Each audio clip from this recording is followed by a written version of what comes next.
Hello students. तो logarithmic differentiation का part 5 और पार्ट 6, लेक्चर नंबर 5 और लेक्चर नंबर 6, जिसमें हम लोगों ने लॉगरिथमिक डिफरेंशिएशन को कंप्लीट कर लिया है। आज हम लोग बात करेंगे पैरामेट्रिक डिफरेंशिएशन के ऊपर, जिसको हिंदी में in the Hindi language parametric differentiation means प्राचालिक अवकलन। प्राचालिक अवकलन क्या होता है? सबसे पहले हम यह जानेंगे कि पैरामीटर होते क्या है, आखिर प्राचाल होते क्या है। जैसे अगर आपको दे दिया गया है एक फंक्शन, जैसे x इक्वल टू दे दिया गया है sin t और y इक्वल टू दे दिया गया है cos t। ये एग्जांपल हम लेते हैं। x इक्वल टू दे दिया गया हो sin t और y इक्वल टू दे दिया गया हो cos t। तो यहाँ पे आप देख पा रहे हैं कि x और y के बीच डायरेक्ट रिलेशन नहीं बन रहा है। x और y के बीच डायरेक्ट रिलेशन नहीं बन रहा है, लेकिन एक तीसरी एक ऐसी वेरिएबल राशि है यानी t, x भी t से रिलेटेड है और y भी t से रिलेटेड है, और इस t के रिलेशन के साथ ही x और y के बीच भी एक रिलेशन बन रहा है। लेकिन अगर डायरेक्टली देखा जाए तो x और y के बीच कोई रिलेशन नहीं है, लेकिन x का t से रिलेशन है, y का t से रिलेशन है, और जब x का t से और y का t से रिलेशन है तो इसका मतलब x और y के बीच भी एक रिलेशन होगा। तो पैरामीटर्स यही कहलाते हैं, यही t पैरामीटर्स हो गए, यानी कि x और y के बीच के संबंध को बताते हैं। तो इस तरह के फंक्शंस का अगर हमको डिफरेंशिएशन अगर यहाँ पे दे दिया गया हो कि इसका dy अपॉन dx निकालिए, इसका dy अपॉन dx निकालिए, तो हम कैसे निकालेंगे?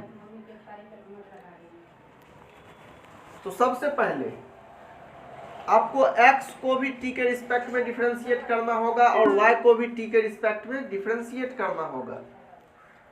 x को भी t के रिस्पेक्ट में डिफरेंशिएट करेंगे और y को भी t के रिस्पेक्ट में डिफरेंशिएट करेंगे।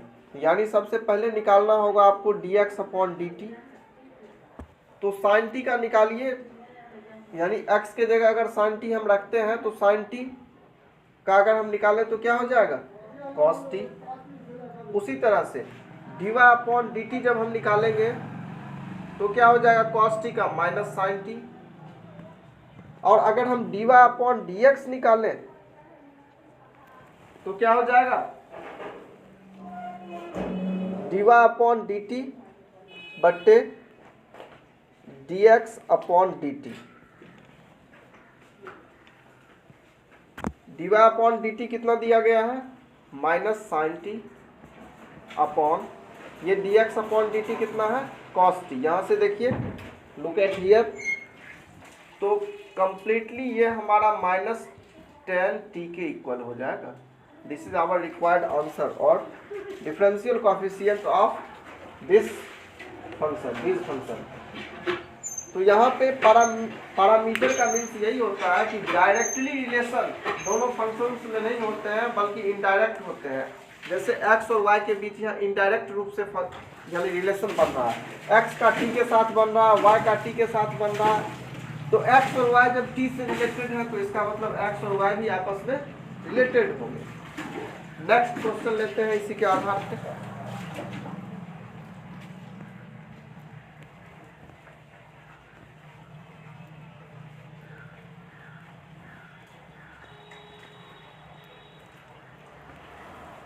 Question number second, if y is equal to t square and x is equal to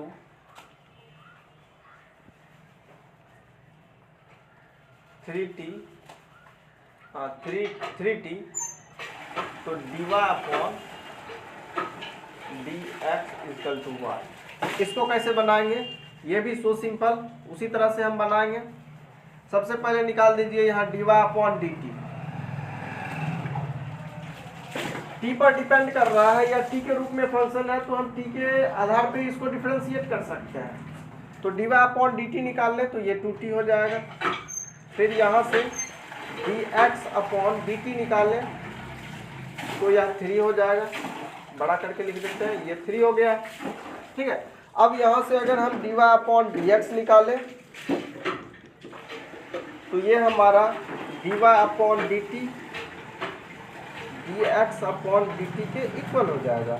तो यहाँ से अगर देखा जाए तो dy अपॉन dt क्या है, 2t अपॉन ये 3। This is our required differential coefficient of this function. अब नेक्स्ट एग्जांपल लेते हैं इसी के आधार पे एक नेक्स्ट क्वेश्चन। तो यहाँ पे देखिए, यहाँ पे t है, जब यह y t के रूप में दिया गया है, यहाँ भी x t के रूप में दिया गया है, तो यहाँ t ले लिए। अगर यह थीटा के रूप में होता है यहाँ, तो हम dy अपॉन डी थीटा निकालते, फिर dx अपॉन डी थीटा निकालते और दोनों को डिवाइड करके उसके बाद dy अपॉन dx हम ले आते।